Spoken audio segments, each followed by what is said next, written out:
IGC की तरफ से उन तमाम लोगों का शुक्रिया अदा करता हूँ जिन जिन हजरात ने इस एम्बुलेंस में जो तो हिस्सा अदा किया, पैसे के एतबार से, किसी ने राय के एतबार से, वो तमाम लोग हमारे लिए मोहतबर है। जैसे आईजीसी इंशाल्लाह आगे हम लोग की कोशिश है कि बुल्ढाना में इस तरह के दवाखाने खोले जाए जहाँ पे गरीब आवाम जो है तो मुफ्त में आके अपने इलाज कर सके। मैं समझता हूँ मेरे लिए बहुत ही सआदत का दिन था। वो चीज़ मैंने देखी, यकीन मानिए मैं अपनी उस खुशी का इजहार नहीं कर पा रहा। मैं जो इस्लाम की असल रूह है और जो मुसलमानों का बुनियादी फरीज़ा है जिसे अदा करना चाहिए, उक़ाबी रूह जब बेदार होती है, जवानों में नज़र आती है उनको अपनी मंजिल आसमानों में। एम्बुलेंस जिसका इफ्तिताह आज हुआ है, ये एम्बुलेंस यहाँ से सिर्फ स्टार्ट हुई है, इसकी मंजिल एक बड़ा हॉस्पिटल है जो यही हज़रात इंशाअल्लाह पूरा करेंगे। जमीयत अहले हदीस ने एक जो पवित्र जगह है, मैं I was shock, I was surprise, highly impressed.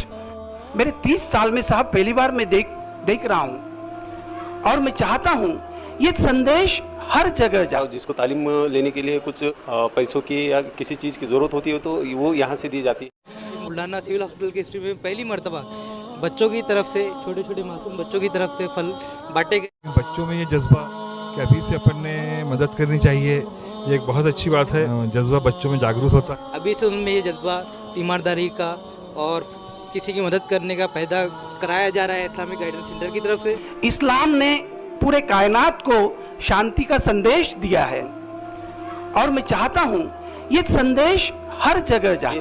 तो ये ऐसे अलग अलग काम जो हैं मस्जिदों के, तो मस्जिदों के अंदर से होते हैं, ये आम लोगों को पता नहीं।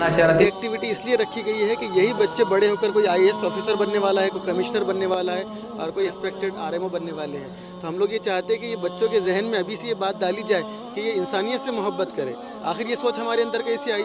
जब हम लोग कुरान का मुताला करते हैं, स्पेशली जब मैं कुरान पढ़ता हूँ, सूरह मायदा पढ़ता हूँ, सूरह मायदा की आयत नंबर 32 पढ़ता हूँ, तो उसके अंदर ये पाता हूँ कि अल्लाह ताला ये कहता है अगर किसी एक इंसान ने किसी एक इंसान की जान बचाते हो तो वो ऐसा है जैसे तुमने पूरी इंसानियत की जान बचाई। इस आयत में अल्लाह ताला ने ये नहीं कहा कि कोई एक मुसलमान किसी दूसरे मुसलमान की जान बचाएगा तो उसको पूरे मुसलमानों की जान बचाने की जो है तो सवाब मिलेगा, बल्कि कुरान में अल्लाह ताला ने ये कहा कोई एक इंसान दूसरे इंसान की जान बचाएगा तो उसको पूरी इंसानियत की जो है तो सवाब मिलेगा। चाहे जिसकी जान बचाई जा रही है वो मुसलमान हो तो भी उतना ही सवाब है, अगर वो क्रिश्चियन है तो भी उतना ही सवाब है, अगर वो कोई हिंदू है तो भी उतना ही सवाब है, और किसी और दूसरे मजहब से, किसी दूसरे मुल्क से ताल्लुक़ रखता है तो भी उतना ही सवाब है। बुल्ढाना से किसी एक इंसान की भी जान बचाने में कामयाब हो जाते हैं तो हमको इतना सवाब मिलता है कि गोया हमने पूरी इंसानियत की जान बचा ली। इस लॉकडाउन के तहत भी ये जो NGOs ने तय किया कि जो भी ज़रूरत की चीज़ें हैं, चाहे मेडिसिन हो, चाहे जो भी चीज़ें हो, वो उनके घर तक पहुँचाए। बुल्ढाना बैतुल माल में 50 बुल्ढाना के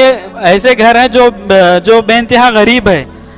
बैतुल माल के जो जिम्मेदार है वो जाकर एक एक के घरों पर जाकर बाकायदा सर्वे किए कि कहाँ यहाँ वाकई ये घर मुस्तहिक है या नहीं, आसपास के लोगों से डिटेल लिए और ये सर्वे करने के बाद ये 50 घर बुल्ढाना शहर से निकाले जो वाकई बहुत गरीब है। अक्सर घर तो इसमें ऐसे हैं जिनमें कमाने वाला कोई मर्द ही नहीं है, यानी कि यतीम बच्चे रहते हैं और बेवा औरतें रहती है। तो ऐसे ये घर है जिनका सोर्स ऑफ इनकम कुछ है नहीं, तो ऐसे 50 घरों का हर महीने का राशन मुहैया कर रहा है अवामी बैतुल माल बुल्ढाना।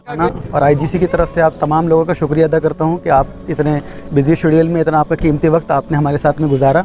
मैं आईजीसी की तरफ से उन तमाम लोगों का शुक्रिया अदा करता हूँ जिन जिन हजरात ने इस एम्बुलेंस में जो तो हिस्सा अदा किया, किसी ने पैसे के एतबार से, किसी ने राय के एतबार से, वो तमाम लोग हमारे लिए मोहतबर है। जैसे आईजीसी माशाल्लाह जमीयत अहले हदीस बुल्ढाना में सोशल वर्क एक दीन के नाम पे हमेशा से करता आ रहा है माशाल्लाह। आगे जैसे हमने एम्बुलेंस का कमिटमेंट किया था, अल्लाह का शुक्र है कि अल्लाह ताला ने वो काम हमारा पूरा किया। इसी एतबार से इंशाल्लाह आगे हम लोग की कोशिश है कि बुल्ढाना में इस तरह के दवाखाने खोले जाए जहाँ पे गरीब आवाम जो है तो मुफ्त में आके अपने इलाज कर सके। जैसे आपने आज हमको ताउन दिया है, हमारी आपसे पुरखलूस गुजारिश है कि इंशाल्लाह आने वाले वक्तों में जैसा आपने आज हमारा साथ दिया है आगे भी साथ देते रहिए। तमाम वो कमिटमेंट, वो सारी चीज़ें जो जमीयत अहले हदीस ने आपसे किया है, इंशाल्लाह दीन के एतबार से ये सारी चीज़ें हम आपके साथ में लेते रहेंगे। फिर से एक बार मैं शुक्रिया के साथ अपनी ये बात ख़त्म करता हूँ कि वो तमाम हज़रात जिन्होंने हमारा साथ दिया है, मैं उनका शुक्रिया अदा करता हूँ। अस्सलामु अलैकुम रहमतुल्लाहि व बरकातुहू। मैं समझता हूँ मेरे लिए बहुत ही सआदत का दिन था कि आज अल्लाह रब्बुल इज़्ज़त ने मुझे मौका दिया यहाँ जुमा पढ़ने का और अपने भाइयों से गुफ्तगू का। और उसके बाद जो चीज़ मैंने देखी, यकीन मानिए मैं अपनी उस खुशी का इजहार नहीं कर पा रहा हूँ। यहाँ के नौजवानों ने जो काम कर दिया है, ये दरअसल ये वो काम है जो इस्लाम की असल रूह है और जो मुसलमानों का बुनियादी फरीज़ा है जिसे अदा करना चाहिए। बदकिस्मती से मुसलमान मालूम नहीं क्यों किन असबाब की बिना पर इस तरफ तवज्जो नहीं कर पाए थे, लेकिन अल्हम्दुलिल्लाह बुल्डाना के ये नौजवान मुकम्मल तौर पर मुबारकबादी के मुस्तहिक़ हैं। और इकबाल का एक शेर है कि उक़ाबी रूह जब बेदार होती है, जवानों में नज़र आती है उनको अपनी मंजिल आसमानों में। तो ये हमारे बुल्डाना के नौजवान, मैं समझता हूँ कि ये एक एम्बुलेंस जिसका इफ्तिताह आज हुआ है, ये एम्बुलेंस यहाँ से सिर्फ स्टार्ट हुई है, इसकी मंजिल एक बड़ा हॉस्पिटल है जो यही हज़रात इंशाअल्लाह पूरा करेंगे। इनके जो अज़ाइम हैं और ख़िदमत खल्क़ के तई इनके जो जज्बात हैं, ये मुकम्मल इस्लाम की अक्कासी करते हैं। तो मुझे उम्मीद है कि इंशाअल्लाह ये अल्लाह ताला इनके ख्वाबों को पूरा करे और इन्हें ज़्यादा से ज़्यादा इंसानियत की, दुखी इंसानियत की खिदमत का मौका दे। और ये इस वक्त जिन हालात से सिर्फ हमारा मुल्क ही नहीं बल्कि दुनिया जिन हालात से गुज़र रही है, इन हालात में ज़रूरत इस बात की थी कि हमारे मुआशरे से बल्कि हर तबके से लोग आगे निकलें और दुखती हुई इंसानियत का हाथ थामें, दुखती हुई इंसानियत के दर्द का दरमा बने। और मेरी दुआ है कि अल्लाह ताला आपकी इन खिदमत को कबूल फरमाए। शुक्रिया। तमाम इंसानियत को कुरान की ये दावत देता हूँ कि इस कुरान को आम किया जाए, इस कुरान को समझा जाए और इस कुरान पे अमल किया जाए।